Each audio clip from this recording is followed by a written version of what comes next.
Right, welcome. So class is in session. As promised, we're going to be starting a new series on American literature, going over the origins, starting with American Puritanism, moving all the way into postmodernism, the post-World War II period. Okay. Today, we're starting actually with a sort of bit of an introductory lecture as to what are the major characteristics of Puritan literature, how do we define it, how can we recognize it, so on and so forth. And just as a sort of introductory note, those of you who don't know, my story is I graduated from college early, at the age of 19. I got admitted to a PhD program at UCLA to be studying American literature. I started out in the period of like 19th century, but I did have some interest in Puritanism early on, did a lot of studies on that, worked with a really wonderful professor out there. He's probably the foremost expert in the West Coast on the history and the literature of American Puritanism. Really great guy.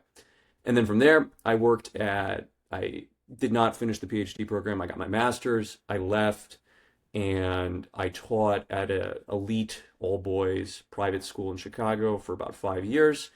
And I have a lot of experience with American literature in that regard too, because for 5 years we did an AP Lang class that really was just an American literature survey. And that same American literature survey that I gave to those students, again, for the past 5 years, I'm giving to you guys now in this particular course, okay? The videos are not going to be uploaded in order in the sense that, like, I'm not going to start with the earliest stuff, because actually there is something earlier than this. I mean, you have the Native American literature, but then you also have what I feel like you need to do a general introduction to the idea of American identity before you even begin Puritanism. And I'm going to put that up there. And in the playlist, everything will be arranged chronologically for how I would structure an actual American literature survey course. But if you're just like watching whatever the most recent upload is, it's going to be kind of in the order of like what I feel like teaching. Today I felt like teaching Puritanism, so we're going to go over Puritanism, okay? And so you can see here on the screen, I've got this note sheet, right? Notes on Puritan literature. This is actually not mine. So believe it or not, the teacher that I had for American literature, Honors American Literature, I think it was called Honors American Literary Experience. We called it HALE. The teacher that I had for that class, the guy who actually got me interested in literature, believe it or not, I wanted to be a computer science student for like the longest period of time. I was doing all this programming in Python and C++ and whatever. But the guy who got me into, studying literature as an academic discipline, he would give us these note sheets every unit for like, okay, here's what you need to know about the major characteristics of the Enlightenment. Here's what you need to know about the major characteristics of the Knickerbocker School, Transcendentalism, whatever movement you want to look at. And we would spend sometimes 2 or 3 days going over this. Now, in this case, I think we can probably get through this in an hour, maybe less. But I want to give you this same sheet because, quite frankly, even though like you're going to see, I'm going to disagree with some of the stuff on this sheet, I'm not just going to read it out loud to you. And in fact, actually, if you're just listening to the audio, like if you're like me and you're like, I just need to listen to good quality academic audio while I'm driving, it's fine. You don't need to see what's on screen. What's on screen is mostly just there to guide my thoughts. My voice is totally sufficient for you to get like the bulk of this material. But in any case, he would produce these sheets, and even though like there are parts of this sheet that I'm going to disagree with, it's very, very good overall, and I think it provides a good overview as to, we could say, what we talk about when we talk about American Puritanism, okay? And I teach this to my students throughout all of the movements, whether we're talking about the Enlightenment, whether we're talking about Transcendentalism, every movement in intellectual history, because we're ultimately dealing with intellectual history when we talk about like literature through the perspective of history. When we talk about historicism, new historicism, which are primarily my lenses on studying literature. We could talk about that later. I'm not big into formalism. I'm not big into the other movements. I did a lot of work with new historicism, and I think that's the primary lens through which I understand literature, and I also think just in general through which literature should be understood. Neither here nor there. The point being, when you're doing these sort of studies in intellectual history, the thing that you always want to keep in mind is how do the movements relate to each other? What are the major characteristics of each movement, and how can I identify them in such a way that, like, if I were presented with a random Puritan text, what characteristics are going to jump out at me? And to that end, the big things is what I was trying to say earlier. The big thing that I teach in each unit is, okay, there's a calling card for each unit. There's a sort of central idea, a presupposition, right? Because I think it's a presuppositional thing. Like people believe things in given epistemic or intellectual periods on the basis of faith. And then through their presuppositions, they build a worldview that's actually like internally within itself totally rationally coherent. Because most of my students who, let's say, like this was particularly true when I was teaching at UCLA, who do not come from a religious background, who do not understand anything about any of the forms of Protestantism, Catholicism, Orthodoxy, whatever, this is a foreign world to them, and they go, this is just like the most ridiculous, irrational thing you could imagine. And from an outside perspective, particularly from our secular perspective and the presuppositions we have, I'm not talking about myself, because I actually am religious in my orientation towards the world, but we as people living in modernity, people living in a secular postmodern era, the presuppositions that we, as a general, we have make this worldview incoherent, right? And make it difficult for us to understand. But what I want to try to show you guys is that if you adopt the central presupposition of Puritanism, which I'm going to say is TULIP, and primarily this first part of TULIP right here, total depravity, if you adopt that belief, actually everything that follows from it makes a whole lot of sense, okay? And so let's dive right into this. What is TULIP? So TULIP is an acronym that we use to talk about the major theological presuppositions of the Puritans, okay? And it's not an acronym they used to describe themselves. The Puritans didn't run around like going, oh, we believe in TULIP. They didn't, put TULIP in their catechisms. The Synod of Dort, which developed the ideas of TULIP, if you don't know what a synod is, it's just like a sort of council of the elders of the faith. So they brought together in the city of Dort all the best Puritan theologians. They had this council and they hammered out dogmatic theology and say, okay, this is like the stuff, what we're going to believe in as Puritans. Did they say we're going to believe in TULIP? No. But if you, as scholars have done, if you sort of boil down the central principles of the Synod of Dort, you're going to get something that looks like TULIP. It's a useful acronym for students to memorize. If you are, Congregationalist, Puritan, Presbyterian, I apologize. I know you don't really like the acronym TULIP. It's more of an academic thing, but I think it is an acronym that's useful in this particular case for understanding the earliest American Puritans, okay? And we should clarify what is meant by Puritanism, because I understand if you're not coming from a religious perspective, if you're not Christian, whatever, you may not know what Puritan means. The Puritans are an outgrowth of Protestantism, okay? So if you don't know, in the West, the religion from the time of Christ, moving forward into the 16th century, is Roman Catholicism, okay? There are various heretical sects that prop up.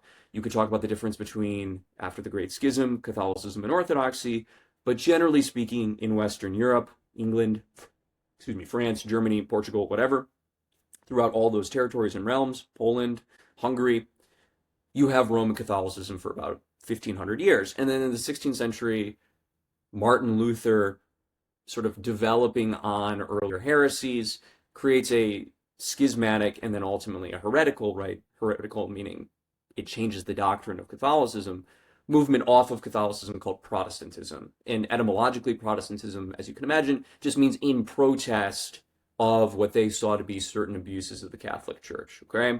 Now, the major factions in the Protestant world in the 16th century, you're going to have Lutheranism, the followers of Luther, and you're going to have Calvinism, the followers of John Calvin, okay?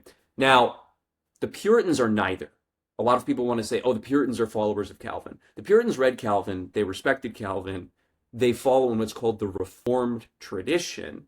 Reformed theology or the Reformed religion just means those who follow in the footsteps of Calvin rather than the footsteps of Luther. And so they follow in Calvin's footsteps, but they do not see Calvin as like, I don't know, St. Augustine. He's not a church father. They wouldn't call themselves Calvinists. They saw themselves as just having the true religion, okay? And in fact, they did not even call themselves Puritans. That's a term that scholars use to describe them. We call them Puritans just because their detractors called them Puritans, meaning they saw themselves as being the Cathari, the separated ones, the pure ones, as opposed to everyone else who is unpure, okay? Now, the major enemies of the Puritans, believe it or not, it's actually not so much the Catholics. It's not so much the Lutherans or the other Protestant sects like, the followers of Zwingli, so on and so forth. The major enemy of the Puritans really is Anglicanism, okay? And there's another vocab term you should try to understand right from the get-go. Who are the Anglicans? Well, hopefully you know Henry VIII issues a sort of act called the Act of Supremacy in which he says, hey, under normal circumstances, or in other words, within Roman Catholicism, the Bishop of Rome or the Pope is going to choose who the bishops are going to be within a given realm. I'm not going to allow that anymore. Instead of saying the Pope is the head of the church, as it is in Roman Catholicism, I am going to say that I am the head of the church in my realm. Okay, so Henry VIII essentially becomes both king, head of secular, temporal affairs, and Pope, head of spiritual affairs of the Church of England, okay, by issuing the Act of Supremacy 1537. And he establishes a new church that's totally independent of Roman Catholicism. Now, at the time, it looks super Roman Catholic, okay? Like they have all the what are called smells and bells. So if you've ever been to a Roman Catholic church, you know, there's incense, there's an altar, there's stained glass windows, there's a priest, there's vestments, there's all these sort of different beautiful sensory things. Whereas if you look at a low church, and you could go Google this if you want, if you look at like what a Reformed church looks like, it's literally just the pulpit. There's no altar. There's a table on which communion is served. And there are many, many other differences. Now, I don't want to get too much into the differences between Roman Catholicism and Protestantism. If you want me to do a video on that, I'd be more than happy to do so. But I kind of just want to focus on this broad picture so we can understand the earliest grouping of American literature that we have, which is the literature that's produced by these people called the Puritans. The Puritans come from the English context, okay? They're kicked out of England. They're sent to Holland for a period of time, some of them. Others of them go to the New World a little bit later. But they essentially see the Church of England as being corrupt, okay? They say, okay, it's a good thing that England's separated from Rome. Roman Catholicism is this sort of absolute evil. It's the whore of Babylon. It's totally corrupted religion. We're glad that we have separated from the Roman Catholic Church. But the Anglican Church doesn't go far enough. The Anglican Church does not go far enough in adopting what we believe to be true biblical religion, okay? And this is another central difference between the Protestants and the Roman Catholics. Catholics obviously believe in what they would call the primacy of Scripture, that Scripture is really, really important, that the primary evidence we have for how the faith should be practiced should be derived from sacred Scripture, which they believe to be revealed from God. The Puritans and Protestants more generally also believe that, but they would actually go a step further and say the only place we should derive the practice of true religion should be from Scripture. Okay, that's called sola scriptura rather than prima scriptura. So Catholics, prima scriptura, Scripture is the first source, the primary source. For the Puritans and for Protestants more generally, it's the definitive source. It's the only source, okay? And so when the Puritans look at the Church of England as it's operated by, let's say, Elizabeth I in the 1570s, 1580s, they go, well, there's all these abuses still. Why are there bishops? If you read the Bible, you'll see there are no bishops. Well, why are we still adopting altars, right? The altars are from paganism. Those are pagan things. That's not biblical religion. Why are there still images and statues and stained glass windows and incense? We don't see that in the Bible anywhere in, say, the book of Acts as to how Christians should practice religion. And so the Puritans want to get rid of all of these perceived abuses. And particularly one of the big objection is the bishopric. They say, look, in the Bible, we don't see bishops. We need to get rid of bishops. Now, if you're Elizabeth I or later, James I, you're going to look at this group of people and say, oh my goodness, they're trying to get rid of the bishops. Well, I'm the head of the church, and I need those bishops to essentially accomplish my will because they're state functionaries. And on top of that, kings running churches is not in the Bible either. So as soon as they get rid of the bishops, the next person they're going to try to get rid of is me. And he would be right? Because, of course, as you know, the Puritans, under the auspices of, or rather following Oliver Cromwell, they actually commit regicide and they kill Charles I for exactly that reason, right? So not wrong in their judgment. And so James I, when he looks at these Puritans, he goes, all right, I see that, and here we're talking about the group of Puritans that actually go to Massachusetts Bay and get the charter there. Because you have two groups. You have one group that goes to Plymouth. Those are the radical separatists. Those have been kicked out under Elizabeth, okay? They were already in Holland. They get kicked out of Holland, which is like the most religiously tolerant place on earth, which is kind of funny. And they go from Holland to the New World, okay? Massachusetts Bay, those Puritans, they're not separatists, okay? So the Puritans that operate in Plymouth Plantation, they see themselves as totally separate from the Church of England. They're like, the Church of England is fallen, we want no part of it. A little bit more pragmatic, a little bit more, what do you want to say, smooth, suave in their relations towards the Church of England are the Puritans who are eventually going to found Massachusetts Bay. And they say, no, we're not separatists. We just want to heal the Church of England. We don't hate the Church of England at all. And so James the First is like, oh my goodness, these people are such a threat to the state. But hey, there's this new world. Maybe they start a colony there. Best case scenario, they all get killed. Worst case scenario, they live, but at least they're far away from me and they can send back some profits. And it's sort of like, well, I guess you guys can go be mad about how the Church of England is structured over in the New World, where you're, over 1,000 miles away from me. And so those Puritans end up in the New World, okay, at Massachusetts Bay. So you've got the separatists at Plymouth Plantation. You have the non-separatists who are operating at the Massachusetts Bay Colony, okay? In any case, their big objection is to the Church of England. They say, this is an abuse. We want to fix this, okay? That's their major goal. And they see themselves, much like the Israelites in the Bible, as fleeing from a corrupt generation, right? They're fleeing, for example, the Israelites under the Egyptian captivity, they're fleeing Egypt, which in this case would be England. They're fleeing this sort of land of sin and vice where they have to operate as slaves, where they're, forced to, believe in all these things that they don't believe in, and they're going to go to the New World to practice their religion. This is the major idea, okay? Or like the Babylonian captivity. They're fleeing Babylon. They're fleeing this corrupt society. Now, we have a little bit of the sort of church history here. What are the actual intellectual presuppositions this group of people has? Well, again, that's TULIP, okay? Total depravity, unconditional election, limited atonement, irresistible grace, perseverance of the saints. And you're going to want to memorize those and know like that, what they mean, okay? We're going to start with the first one, which is total depravity. So the idea of total depravity is that mankind after the fall is completely and utterly incapable of doing good works. Okay, in other words, there is no such thing as a good deed after the fall. So if you don't know the story, Adam and Eve are created as these perfect beings to rule over the earth, grow in grace, grow closer to God each and every day, labor in the garden in a way that's pleasant, in a way that doesn't involve sweat, pain, toil, so on and so forth. And as you know, they are tempted by the serpent. They both eat of the forbidden fruit. And as a result of that, they acquire, well, in the Catholic view, what's called concupiscence, an inclination towards sin. And as a result of that inclination towards sin, there are certain curses that are leveled upon them. So, for example, Adam now has to work, and it's painful. It's not pleasant anymore. You shall toil by the sweat of your brow and harvest thorns and briars. That's what the book of Genesis says.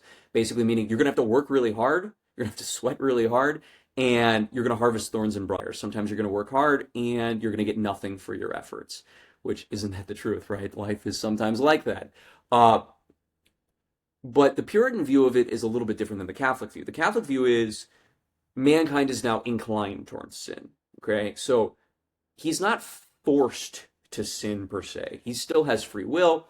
He just experiences now this violent desire that he doesn't have control over. Because Catholics believed, and you can see this in St. Augustine, that Adam and Eve had complete and total control over their appetites. So they were like these sort of perfect beings that were like, I will only eat the proper amount of food that I need for my, caloric expenditure, and this, that, the other, right? They had no irrational desires.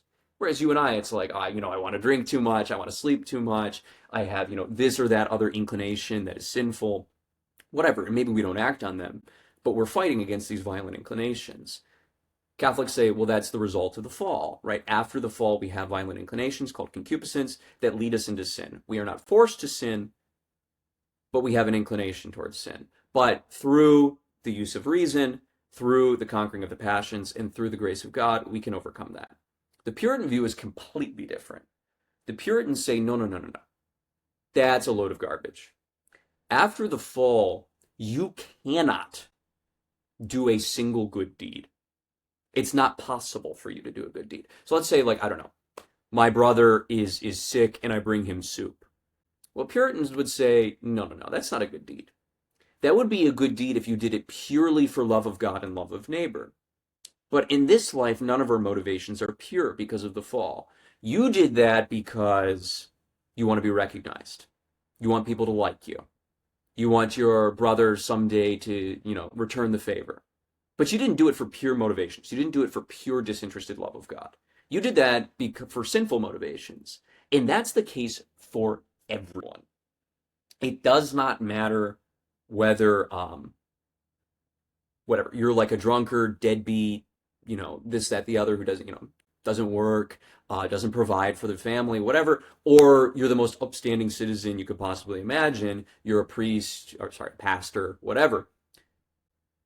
All of your inclinations are sinful, all of your actions are sinful, all of your thoughts are sinful. After the fall, man completely and utterly loses the ability to have good deeds. You go, well, why would anyone believe this? And more to the point, if you believe this, okay, there's no good deeds after the fall. Every single action you take is sinful.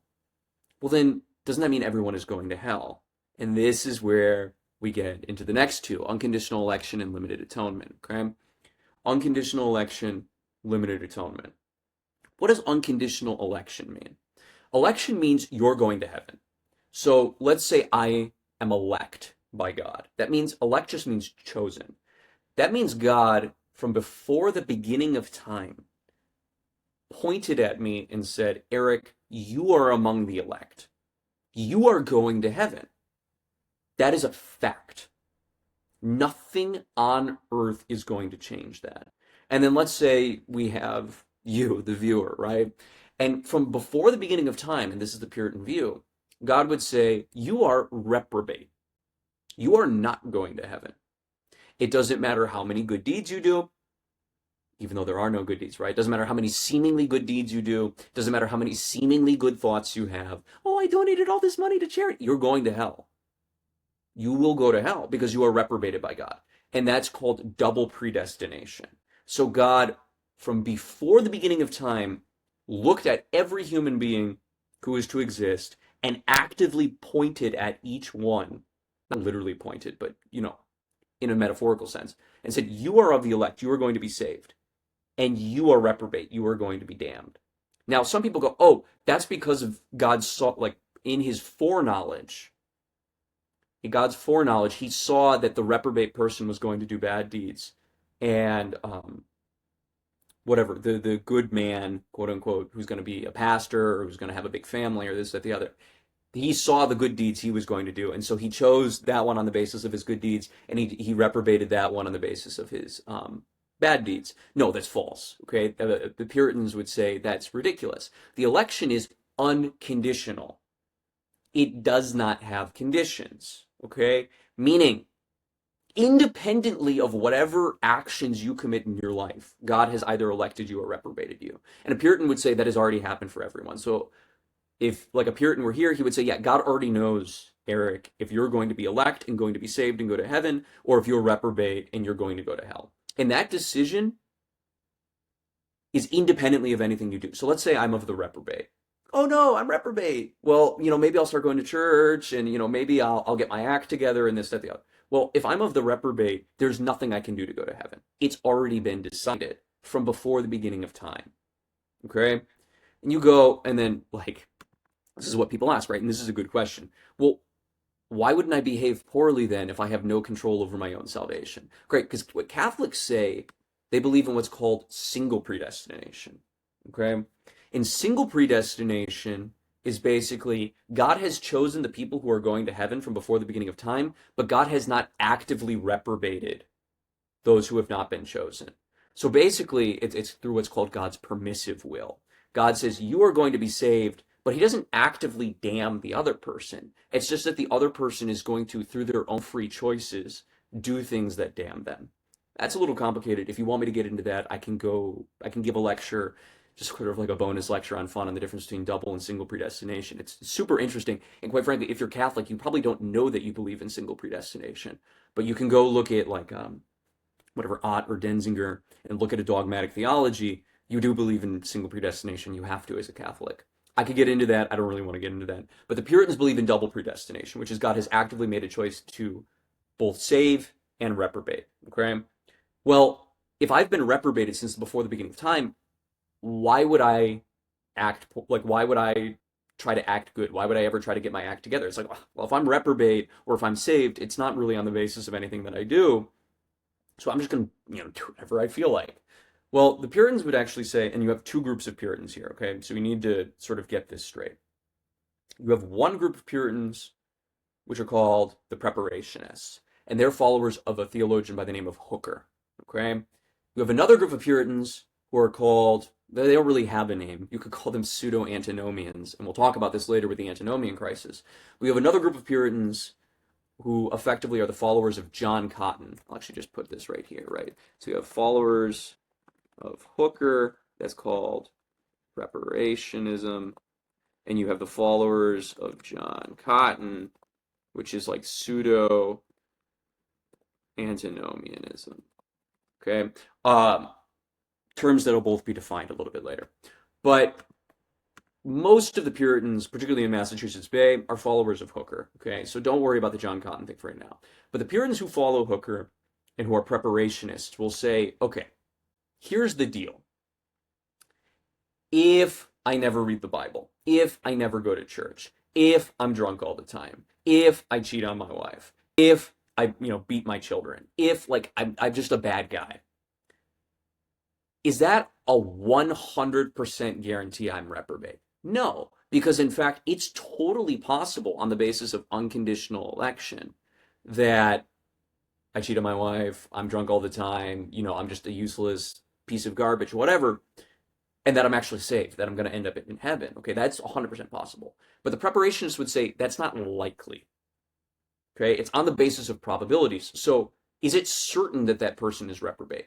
No. But is there a high probability they're reprobate? Yes. So like looking around, I can go, okay, that person's probably reprobate, that person's probably saved, whatever. But I can never know as a matter of fact whether I am saved or whether I am reprobate, okay? I can only know on the basis of probabilities. And so the Puritans would say, well, the big question, right, is if I really believe in this system, okay, all people are totally depraved after the fall, some people are saved, some people are not saved on the basis of God's election. It's unconditional, it's independent of any good deeds you do or do not do. Well, how do I know I'm of the elect? Well, the preparationist would say, you know you're of the elect on the basis of the actions you take. And it's not a certain knowledge, but it's a probabilistic knowledge. So if I read the Bible every day, if when I think about my sins I cry, if I pray every day, if I go to church, if I like singing psalms, right? If I'm good to my wife, like if I do all of those things, chances are I am of the elect. Is it certain? Do I have like 100% apodictic certainty that I'm of the elect? No. But all things being equal, there's a pretty high chance that I'm of the elect, okay? Will we ever be certain? No, but we can have probabilistic knowledge, okay? And so the idea is like, okay, if I'm not reading the Bible every day, that's a sign that I may not be of the elect, okay? And so, of course, I'm going to want to do good deeds on the basis that my life is full of these signs. Now, does reading the Bible make me of the elect? No. And in fact, the Puritans would say it's totally possible. And in fact, there are numerous sermons about this, the hypocrite and the natural man, okay? Well, the hypocrite is the guy who, whatever, he goes to church all the time, he reads all the books of the Bible, he prays every day, he's an upstanding member of the community, he donates to charity, whatever. He does all the right things, but he's still going to hell. He's still reprobate, okay? So it's like, it's not a certainty, it's just probability. But, if like, from my personal perspective, if I'm in this society, I'm going to want to, be a good boy and do all the right things so that I, have some interior probability, like probabilistic certainty that I'm probably of the elect, okay? So that's unconditional election. Moving forward, we have limited atonement, okay? So if you don't know, atonement is the theory of how we are saved from sin, okay? In other words, the sacrifice that Christ gives for humanity that allows him to be saved, okay? And so the traditional theory of the atonement goes back to St. Anselm, who develops this theory. It's really quite beautiful, where he basically says, look, after the fall, mankind, every single last person deserves to be damned. You go, well, why is that? Well, think about this. An offense is in proportion to the rank of the person who is offended, okay? So, like, if you murder me, that's bad. You shouldn't kill me. I'm an innocent guy. I'm a good guy. I'm teaching you all this stuff for free. Why would you want to kill me? But if you murder John F. Kennedy, okay, he's the president of the United States. You murder the Pope. He's the Pope, okay? The very fact that that person is higher and has like done all this service to humanity, whatever, and then you've just like eliminated this person makes the crime worse, okay? Well, let's think about this for a moment. Man Adam and Eve are finite beings. Like we are finite. Even in the state, like prelapsarian state, meaning the state prior to the fall, we are finite beings. There's only so much we can do. We're not God. We can't create ex nihilo. Well, we're finite. But when Adam disobeyed God, he had full knowledge what he was doing was wrong. He did it anyway. God is infinitely good. Okay, that's the Christian belief, is that like, no, God is literally goodness itself. He is infinite goodness. And for you to betray infinite goodness, well, that's worse than killing me. That's worse than killing the Pope. That's the worst thing you can do. And so an infinitely bad crime merits an infinitely bad punishment. This is the idea. An infinitely bad crime merits an infinitely bad punishment. Problem: Adam is a finite being. Can he pay an infinite price? No. Can any of his descendants pay the infinite price for him? No. And on top of that, because of concupiscence, he and all of his descendants were all going to sin, right? Because like the fact is, whether you're Catholic, whether you're Reformed, well, the one thing both of those parties will agree on is that every single person has committed sins and has committed mortal sin against God at some point in their lives. Okay, other than Catholics would make the exception for the Virgin Mary, possibly Saint Joseph, possibly a couple others, but like everyone commits mortal sins. And so the question then is, well, if we all commit, these heinous crimes against God, who is infinitely good after the fall, well, we all deserve this punishment. We all deserve to be punished infinitely. Well, where would infinite punishment happen to try to pay for or atone for the crime? Well, it would happen in hell, which is why both Catholics and Calvinists and, Reformed, whatever, everybody believes that all the holy figures of the Old Testament, Joseph, Jacob, Abraham, Daniel, name who you want, Gideon, all of the holy figures of the Old Testament prior to Christ's atonement, Christ dying on the cross. When they died, it didn't matter how good they were, they all ended up in hell. Why? Well, because of the results of the fall. We all have to pay this infinite debt, this infinite punishment, but we're finite beings. So even the best men in the world, Abraham, Isaac, whomever, Job, they all ended up in hell. Now, they ended up in the part of hell that's like the least bad part of hell, called Abraham's bosom, right? Rather than in Gehenna, where the really bad people end up. But they all end up in hell because we have to pay this debt. Well, God, in his infinite love for man, comes up with an ingenious solution for paying off this debt. What is the ingenious solution? Well, man cannot pay off the debt himself because he's not infinite. And God can't pay off the debt for man because he's God. He can't pay off the debt for us. Well, what if he had a son who, through something called hypostatic union, is both fully man, like he's 100% a human being, but at the same time is 100% God. He is fully God and fully man in one being, in one hypostatically united being called Christ. Okay, that's Jesus. That's the whole reason why we say Jesus is the Son of God, right? For those of you who are not Christian, maybe you're like, why God having a son? Like, what is this? Well, the reason for Christians is because of original sin, everyone ends up in hell. What's the solution for this? God, in his infinite love for man, sends his son, hypostatically united, who is fully human being and fully God, to die for us. He's humiliated on the cross. Does Christ deserve to die? No, he doesn't. In fact, the very people he came to save, the very people who claim to worship him, the Pharisees, they put him to death, okay? And so Christ is infinitely humiliated on the cross. His suffering, is, in a certain sense, infinite, okay? And so when Christ is humiliated on the cross, he pays the price for human beings because he is a human being. But in the humiliation, which is an infinite humiliation, because he's an infinitely good being who doesn't deserve this, he also pays the infinite debt, and he pays it for us. He pays it for us because he's a man. He pays it infinitely because he is God. And so from that moment, after Christ dies on the cross, you maybe know this, you have what's called the harrowing of hell. Christ descends into hell for 3 days. During that 3-day period, he frees all of the good souls from the bosom of Abraham, your Jacob, your Isaac, your Daniel, your Gideon, your Sarah, so on and so forth. And they all get to go up to heaven for the first time because Christ has atoned for their sins. Meaning, after Christ's death, the gates of heaven are now open. It is now possible for human beings to be saved and go to heaven because Christ has paid the price for us. And so, as the later Christian theology develops, anyone who is baptized, who becomes part of the church, can essentially, through baptism and through the grace of God that's offered in the sacraments, merit eternal life. Okay? They can now, it's not merit in the sense of like, I did something, but God gives you this gift that pays the infinite debt that Adam accrued for us and allows us to go to heaven. Hopefully that makes sense. If that doesn't make sense, leave a comment below. We can do more videos on the atonement to help it make sense. But this is a key concept that you want to understand.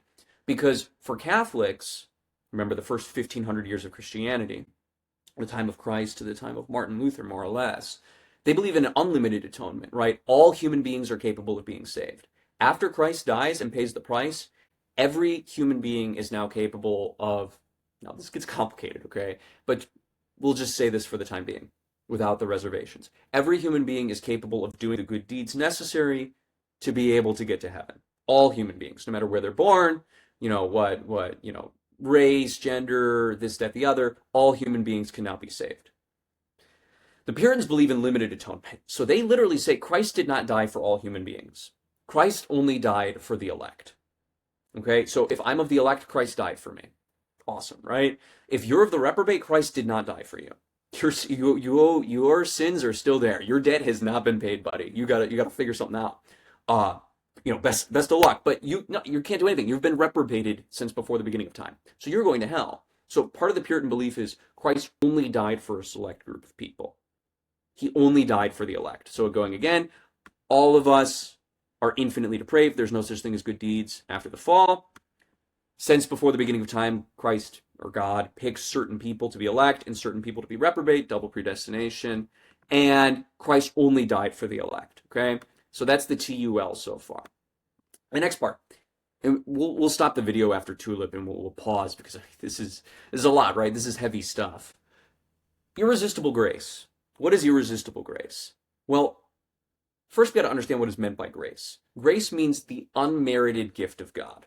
Because even for Catholics, okay, like let's say I had the fortune, which is true, I had the good fortune of being baptized as a child. Is that because of something I did? No. Did I do all the right things and earn a bunch of good boy points and get the grace of being baptized? No. And this is a lot of, this confuses a lot of people because a lot of, for example, secular people who know nothing about Christianity, as well as many Christians, particularly Catholics, think, oh, Christianity is just you die and then God looks at all your bad deeds. He looks at all your good deeds. He weighs the balance. And if your good deeds outweigh your bad deeds, you go to heaven. It's ultimately about how many good boy points you accumulate. You rack up enough good boy points. You don't have that many demerits. You'll make it to heaven. Okay. St. Peter will greet you at the pearly gates. And that's how it's presented in pop culture and this, that, the other. But that's not real Christian theology. Okay. That in no way is real Christian theology. What it's actually about is grace. Okay. Because if God does not give you the grace to be saved and forgive original sin, which happens through baptism, you're all the good boy points in the world are not going to save you. You have to have grace, and grace means unmerited gift. Did I do anything to deserve to be baptized? No. Okay, so that's what we call a grace. God gave me a gift, not because I deserved it, but just out of pure love and pure goodness. Same with the Puritans, right? Okay, you have this limited atonement. Well, the people that Christ did atone for, the elect, did they do something to be elect? No. They just got the gift. They were given a grace that they did not deserve. And God gave that to them. Whereas that not only was that grace not given to the reprobate, they were actually cursed, right? They were actually, in a certain sense, forced to sin by the fact that God has reprobated them actively. Okay. Well, what does irresistible mean? Well, you have to remember, this is in contra to what many Anglicans and Catholics would believe, which is that you can resist grace, okay? So I'm baptized, woohoo, original sin is gone in me, whatever. And God gives me graces to be able to make right decisions from that point forward. Because after you're baptized, you are now 100% capable of avoiding mortal sin. Okay, this is a Catholic belief. So let's say an occasion for sin comes up, right? I get a text from a friend. He's like, hey, we're going to go to the nightclub. Let's down 10 shots. Okay, downing 10 shots and getting drunk, mortal sin in Catholicism. Catholics would say, I have the grace to resist that. God has given me the ability through being a baptized Christian has given me the ability to resist this temptation and say, no, I'm not going to do that. However, I can resist that grace. I can go, yeah, I have the power to not sin, but like 10 shots in a nightclub, that sounds super fun. I'm going to go, okay? Well, I have now resisted grace. Why? Because Catholics believe in free will. Key idea, the Puritans do not believe in free will. And that's going to come up a lot in the literature we read. The Puritans do not believe in free will. Okay, so think about this for a moment. For them, grace is irresistible by its very nature. So if I have been elect, all the graces God gives me are effective in me, and I follow them. So every time I'm given a grace, I have to act on it. I don't have free will. So, like, and if I do something bad, it's because, like, the devil is in the driver's seat, right? No human being has free will. So if you are of the elect, the grace that is given to you, you don't have the option of resisting that.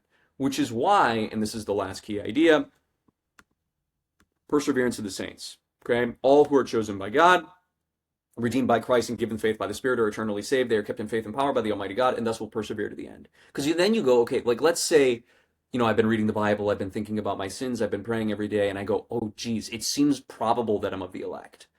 But then I go through a period where, I don't know, I go on a bender. That lasts like 2 weeks. I hurt a lot of people, whatever.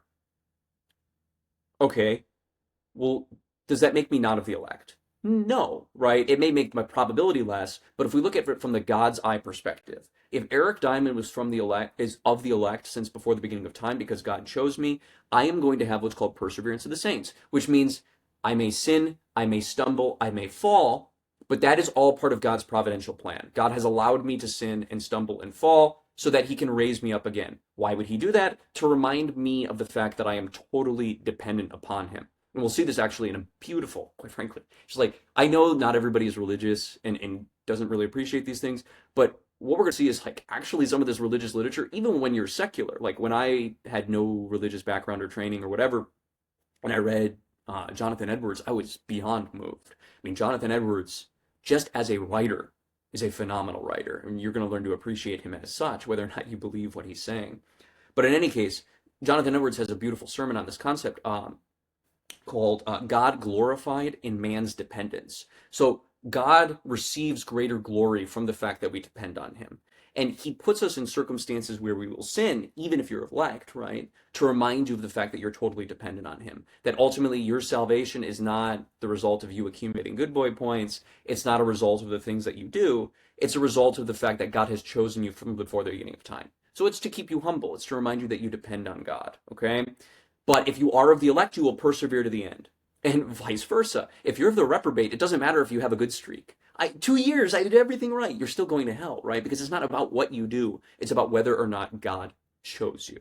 Okay? So that's TULIP. Total depravity, unconditional election, limited atonement, irresistible grace, perseverance of the saints. Now, this video is getting kind of long. We're going to stop things here, okay? So this will be the first part of probably 2 parts on the fundamentals of Puritan literature, the sort of fundamentals of the Puritan worldview, the presuppositions of the Puritan worldview and episteme, okay? First thing you want to know is TULIP. And so after this video, highly recommend, if you have an Anki, go put it in your Anki, go memorize TULIP. Make sure you can explain each of the concepts just as well as I explain them. If you have a question, post it down below. And additionally, thanks for watching this whole video. I hope you found it useful. I'm trying to, this is my first time doing stuff like this. So if you let me know if the format is working for you, if there are things you want to see, if there's things I'm doing that I shouldn't be doing, so on and so forth. And also, I would be remiss if I didn't mention, I have 2 things you might want to check out in the description of the video. The first is if you're interested in how to graduate college in 2 years, which, as I mentioned, I graduated from university when I was 19 years old. If you want to be able to do that for yourself, I have a link that has some information on that. Go check it out. The second is if you're wondering, how do you know all this stuff? Which is a question I get from students a lot. I actually have this whole sort of program where we talk about, academic and intellectual self-improvement, how to become an intellectual, so on and so forth. You can take a look at the links down below if you're interested in that. In any case, I hope you found this useful. Give a like and subscribe. Take care. Have a wonderful day, and I will see you all around.